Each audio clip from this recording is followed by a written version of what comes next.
Hello, good morning student. कैसे हैं आप सभी लोग। तो आप जो आज का हमारा टॉपिक है वो है क्लास और क्लास स्ट्रगल जो मार्क्स ने दिया था। तो आज हम उसके बारे में बात करेंगे, लेकिन उससे पहले आप मेरे चैनल सोशियोलॉजी स्टडी विद नीलम को लाइक कर दीजिए, शेयर कर दीजिए और सब्सक्राइब कर लीजिए। तो चलते हैं आज के अपने टॉपिक पे, क्लास एंड क्लास स्ट्रगल यानी कि वर्ग और वर्ग संघर्ष। तो पहले जान लेते हैं वर्ग किसे कहते हैं, मार्क्स ने किसे वर्ग कहा है। तो मार्क्स ने जो वर्ग संरचना की बात कही है वो अपनी प्रसिद्ध जो पुस्तक है कैपिटल, दास कैपिटल है ना, दास कैपिटल है, उसके तीसरे भाग में उन्होंने वर्ग संरचना की बात कही है। और उन्होंने कहा इस पुस्तक में सामाजिक वर्ग शीर्षक के अंतर्गत उन्होंने जो 3 स्रोतों से संबंधित विभिन्न वर्गों को एक दूसरे से अलग परिभाषित किया। कल हमने जो डिस्कशन किया था mode of production, force of production, इन सब के बारे में यहीं पर उन्होंने अलग अलग से डिस्कस किया हुआ है। मार्क्स द्वारा जो प्रस्तुत अवधारणा है वर्ग की, उन्होंने कहा कि जो वर्ग है मुख्य रूप से पूंजीवादी व्यवस्था के संदर्भ में वो करते हैं। उन्होंने कहा कि समाज को मोटे तौर पर 2 मुख्य वर्गों में बांटा जा सकता है। पहला पूंजीपति वर्ग, जो जिसका स्वामित्व क्या होता है, पूंजी पर होता है, और दूसरा सर्वहारा वर्ग यानी कि जो शोषित वर्ग होता है। वर्ग को परिभाषित करते हुए मार्क्स कहते हैं एक सामाजिक वर्ग उन व्यक्तियों का समूह है जो उत्पादन के संगठन में समान प्रकार के कार्य में लगे होते हैं। यानी कि जैसे समान प्रकार के कार्य में लगे होते हैं, एग्जाम्पल के तौर पर क्लर्क है ना, अलग अलग जो है ना जाति से हों चाहे प्रजाति से हों, लेकिन वो सभी लोग क्लर्क हैं अगर, तो वो क्या होगा, एक वर्ग हो गया, वो एक वर्ग है। यानी क्या कहा जाएगा, क्लर्क वर्ग, शिक्षक वर्ग, विद्यार्थी वर्ग। तो ये क्या है, एक वर्ग है जो समान प्रकार के कार्य में लगे होते हैं। मार्क्स ने वर्ग की जो प्रकृति है इसे स्पष्ट करते हुए उन्होंने उल्लेख किया कि वर्ग किसे कहते हैं तथा इसका निर्धारण का आधार क्या है। इस संदर्भ में उन्होंने जो वर्ग है उसको 2 मुख्य भागों में विभाजित किया है। पहला स्वयं वर्ग और दूसरा है स्वयं के लिए वर्ग, यानी कि class in itself and class for itself की उन्होंने अवधारणा दी है। वर्गों की प्रकृति को समझने का परंपरागत आधार यह था कि जिन व्यक्तियों में उत्पादन के साधनों के साथ साधन संबंध होते हैं, है ना, समान संबंध, जो साधन यूज करते हैं उनमें समान संबंध स्थापित होते हैं, उन लोगों को समूह को वर्ग कहा जाता है। उदाहरण के लिए कृषि व्यवस्था में जैसे हम देखते हैं खेती हर मजदूर भूपतियों में एक जैसे संबंध होते हैं, मालिक मजदूर का जैसे संबंध होता है, वैसे ही संबंध यहाँ पर उन्होंने डिस्कस किया है। किसने, मार्क्स ने। इस व्यवस्था में भी समाज 2 वर्गों में विभाजित होता है। मार्क्स कहते हैं अगर हम यहाँ पूंजीपति खेतीहर मजदूर भूपतियों की बात करें तो अगर हम देखें तो यहाँ भी समाज 2 वर्गों में विभाजित हो गया है। कौन कौन से वर्ग, मालिक और मजदूर में, यानी कि खेतीहर मजदूर और भूपति वर्ग 2 वर्ग विभाजित हो गया है। इसके बाद भी वर्ग निर्धारण के लिए ये इस तरह के संबंध वो कहते हैं पर्याप्त नहीं है, क्योंकि उत्पादन समान जो संबंध होते हैं उनकी समानता के कारण इसे केवल वर्ग ही कहा जाता है, यानी कि स्वयं में वर्ग। स्वयं में वर्ग यानी कि जो जितने भूपति हैं वो सारे भूपति बड़े बड़े लैंडर हैं, और जो सेकंड है आपका श्रमिक वर्ग या कह लीजिए खेतीहर मजदूर, वो सभी खेतीहर मजदूर हैं। तो ये 2 वर्ग बटे हैं, यानी कि स्वयं में वर्ग हैं ये, लेकिन स्वयं के लिए वर्ग नहीं है अभी ये। मार्क्स कहते हैं कि विभिन्न वर्गों में एक दूसरे से भिन्न हित तब तक एक वास्तविक वर्ग का निर्धारण नहीं करते हैं जब तक उत्पादन के संबंधों के आधार पर उनमें स्वयं में वर्ग चेतना ना पाई जाती हो।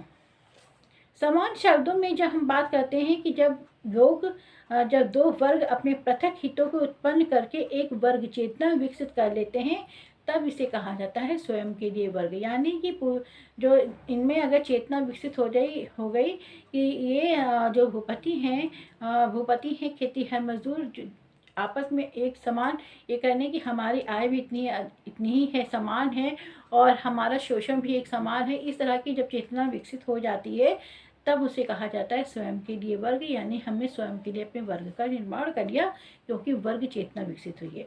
एक बात का आप हमेशा ध्यान रखेंगे, जब स्वयं में वर्ग आएगा तो वहाँ क्या हुआ है, वर्ग चेतना विकसित नहीं हुई है। लोग अपने अपने काम वैसे ही कर रहे हैं, एक वर्ग बना हुआ है, उसमें उनके चेतना विकसित नहीं हुई है कि हम लोगों का शोषण, हम लोग एक ही वर्ग के हैं, हम सभी का शोषण हो रहा है। लेकिन जब वर्ग स्वयं के लिए वर्ग की बात आती है तो यहाँ पर क्या हो सकता है, यहाँ पर आपको वर्ग चेतना विकसित हो चुकी है और व्यक्ति जो भी इस वर्ग में है वो समझ जाता है कि वो शोषण का शिकार है या हम शोषण कर रहे हैं। इस तरह से वर्ग यहाँ स्थापित होता है। अब बात करते हैं मार्क्स ने वर्ग जो संघर्ष है उसकी संघर्ष के जो सिद्धांत में उन्होंने जो उसकी प्रक्रिया तथा कारण की बात कही है उसके बारे में हम लोग डिस्कस कर लेते हैं।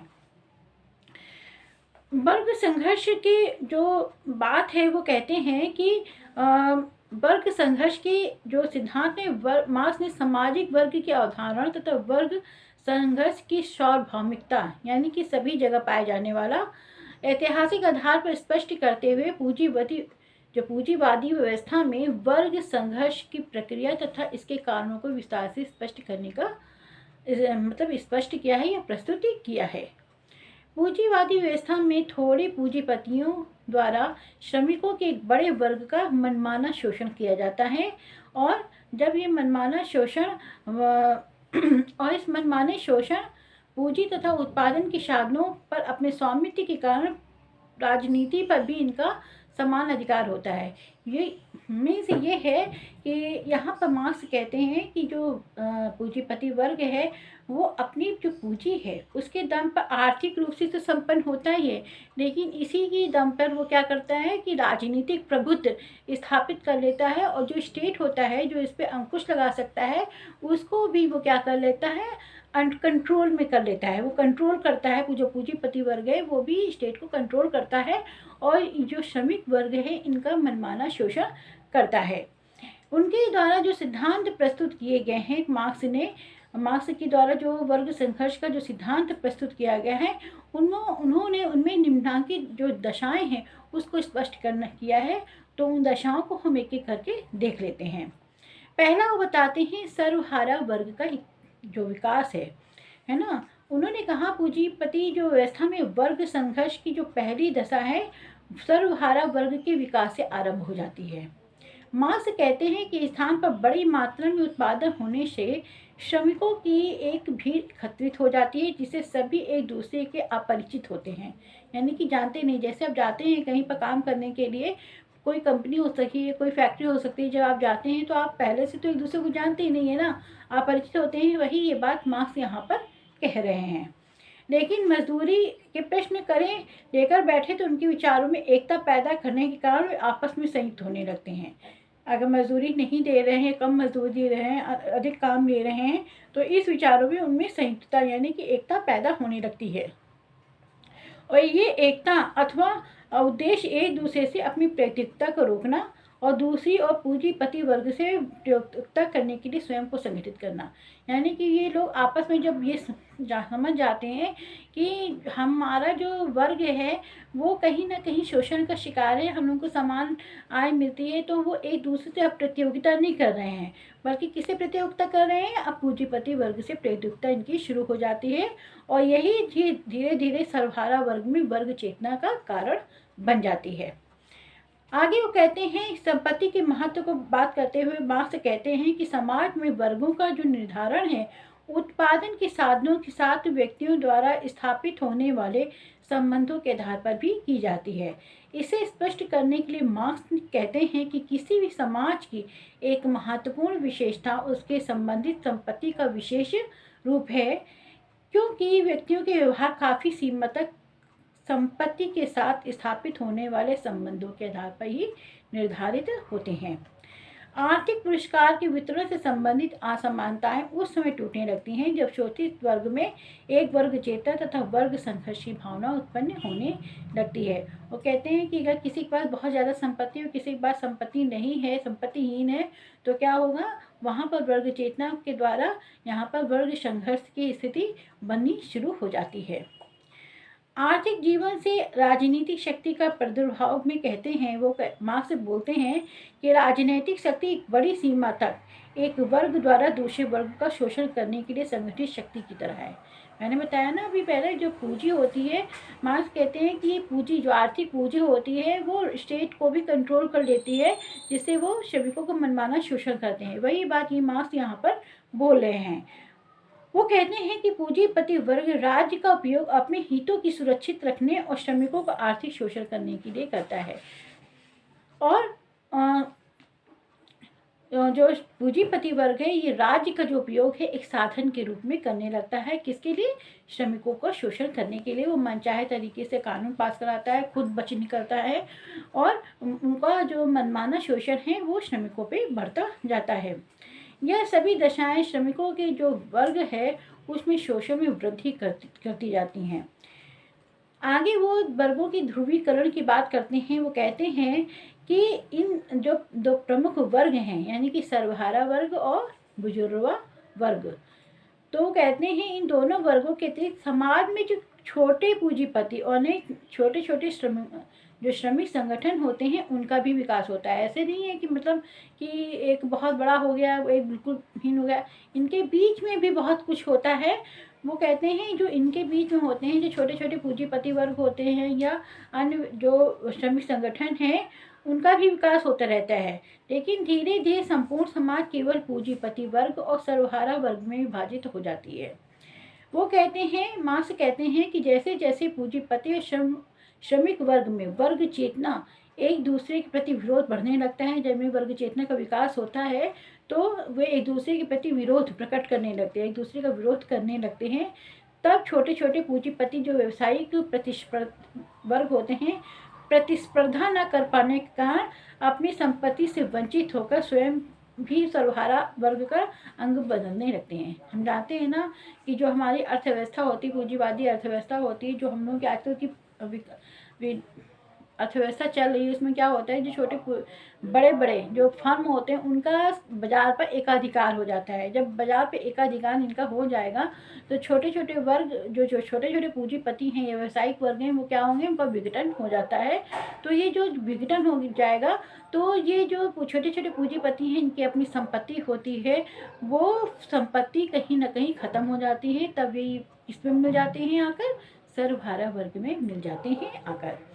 वर्गों के ध्रुवीकरण का एक ऐसा स्तर भी आ जाता है कि प्रत्येक व्यक्ति को पूंजीपति अर्थात सर्वहारा वर्ग का हिस्सा बनना जरूरी होता है। उन्होंने कहा, मार्क्स कहते हैं कि समाज में कुल मिलाकर जो भी होता है, जितने भी वर्ग हों, लेकिन अंत में दो ही वर्ग रह जाते हैं, एक पूंजीपति वर्ग और एक सर्वहारा वर्ग।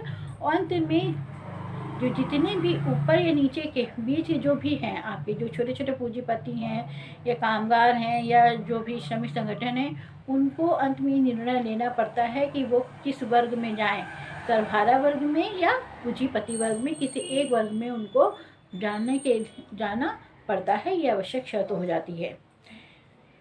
आगे मार्क्स ने पूंजी अतिरिक्त मूल्य जो संचय है उसकी बात करते हुए कहते हैं, मार्क्स कहते हैं कि पूंजीपतियों का उत्पादन के साधनों पर एकाधिकार होता है और वे श्रमिकों को अतिरिक्त समय तथा कार्य लेकर बाध्य करते हैं और इस प्रकार श्रमिकों का मनमाना शोषण करके अतिरिक्त मूल्य, यानी कि सरप्लस वैल्यू को घटित करते हैं ना। अतिरिक्त समय तो लेते हैं, लेकिन जो अतिरिक्त समय लेते हैं उसका वो उतना पेमेंट नहीं करते हैं श्रमिकों को उतना पेमेंट नहीं करते हैं। तो जो माल आपका 4 रुपये में, मान लीजिए कि किसी आप ये पेन बनाते हैं, आप ये पेन बनाने में 4 रुपये, मान लीजिए कुल लागत आपकी 4 रुपये आई है इसमें, और आपने इसमें मान लीजिए कि 2 रुपये आप दे रहे हैं, श्रमिकों को दे रहे हैं, और आप इसको बेच रहे हैं 15 रुपये में, मार्केट में आकर 15 रुपये में बिक रहा है। तो क्या हुआ, 4 और 6, उसके बाद कितना हुआ, उसके बाद जितना भी आपका सरप्लस वैल्यू आया वो कहाँ गया, पूंजीपति वर्ग के पास। इस पेन पर जो सरप्लस वैल्यू आई है उसमें उसका श्रमिक का कोई भी हिस्सा नहीं होता है, और यही श्रमिकों की दरिद्रता का कारण होता है। और क्या होता है कि ये पूंजीपति वर्ग दिनों दिन धनाढ्य होते जाते हैं और ये श्रमिक वर्ग काम के घंटे बढ़ा बढ़ा के इनका शोषण किया जाता है।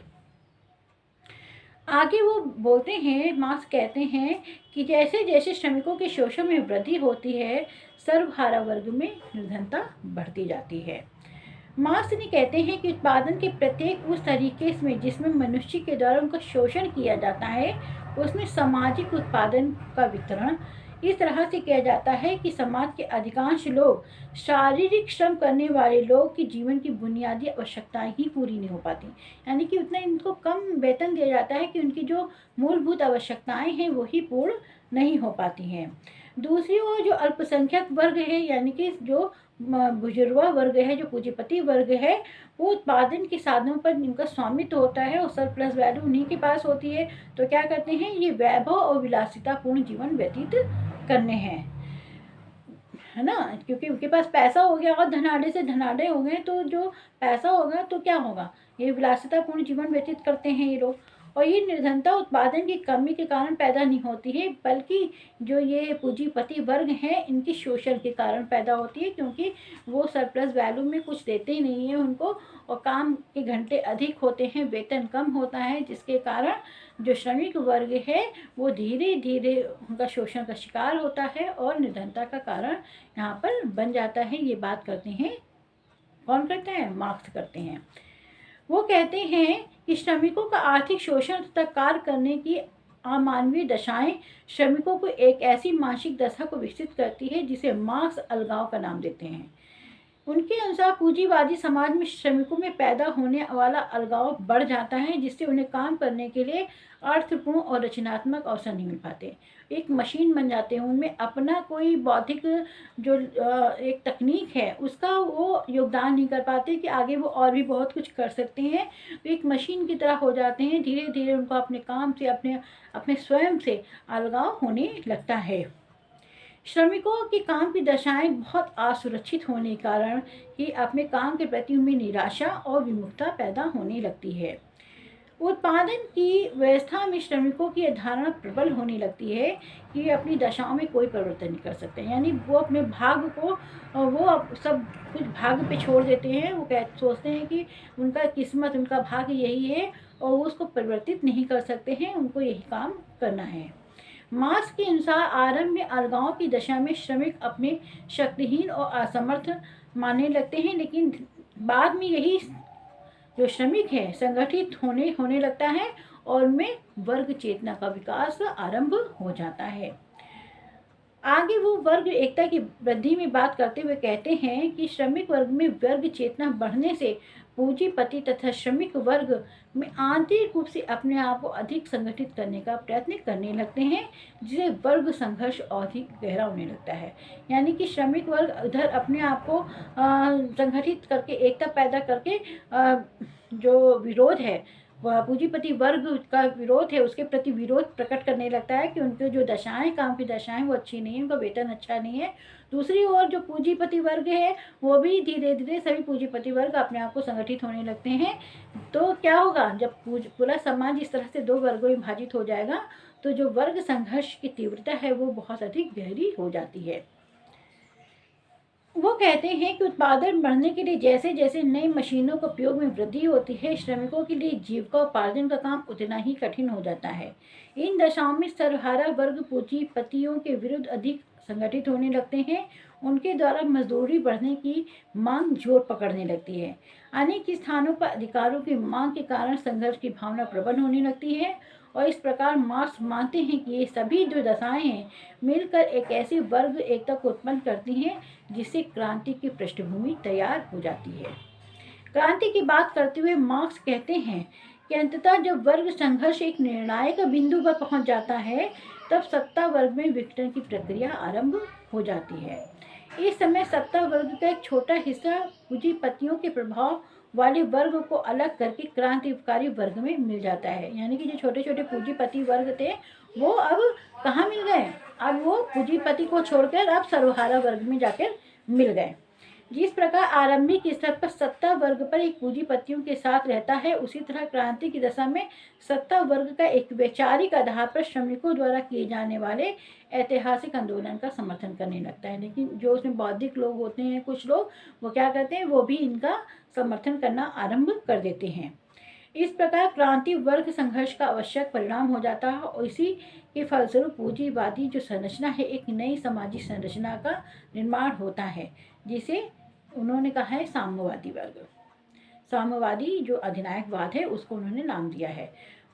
सर्वहारा वर्ग का जो अधिनायकवाद है, उसके बारे में मार्क्स कहते हैं, सर्वहारा वर्ग द्वारा की जाने वाली क्रांति के फलस्वरूप पूंजीवादी व्यवस्था समाप्त हो जाती है तथा उसके स्थान पर सर्वहारा वर्ग का सामाजिक अधिनायकवाद स्थापित हो जाता है। ऐसी क्रांति में कुछ हिंसा जरूर होती है, ऐसा नहीं है। मार्क्स क्रांति में हिंसा की बात नहीं करते, वो कहते हैं खून खराबा हो सकता है। उन्होंने अपने पुस्तक में भी ये लिखा है कि ये खून खराबा काफ़ी होता है, रक्तपात की बात वो करते हैं। लेकिन जरूरी नहीं होता है कि सभी पूंजीपतियों का अंत हो जाए। वो कहते हैं कि कुछ पूंजीपति हो सकता है सरेंडर कर दे, ऐसा नहीं है कि सभी पूंजीपतियों को मार ही दिया जाए। वो कहते हैं क्रांति के बाद जब सत्ता तथा उत्पादन के साधनों पर श्रमिकों का पूर्ण अधिकार हो जाता है, तब इस दशा में सर्वहारा वर्ग का अधिनायकवाद कहा जाता है। यह वह दशा है जिसमें ऐसे वर्ग रहित समाज की स्थापना होती है जिसके द्वारा किसी भी दूसरे व्यक्ति का शोषण यहाँ पर नहीं किया जा सकता और एक साम्यवादी व्यवस्था का उत्पादन होता है, यानी कि यहाँ पर श्रमिकों का ही उत्पादन के साधनों पर पूर्ण अधिकार होता है। जो कमाए, जो काम करेगा, उसी को ही भोजन प्राप्त होता है। यहाँ पर न कोई पूंजीपति वर्ग है, न कोई श्रमिक वर्ग है, सबका अपना अपना शेयर होता है। जो काम करते हैं उनका अपना अपना शेयर होता है। इसके कारण जो शोषण की दशा है वो समाप्त हो जाती है। तो ये था क्लास और क्लास स्ट्रगल मार्क्स का। तो आज की क्लास हम लोग यहीं तक रखते हैं, लेकिन जाने से पहले आप मेरी जो क्लास है, मेरा चैनल है सोशियोलॉजी स्टडी विद नीलम को लाइक कर दीजिए, शेयर कर दीजिए, सब्सक्राइब कर लीजिए। और जो कुछ आपको समझ में नहीं आया है, आपको कोई कन्फ्यूज़न कहीं पर हो रही है, तो आप मुझे कमेंट्स करके बता सकते हैं। तो आज की क्लास यहीं तक रखते हैं। Thank you.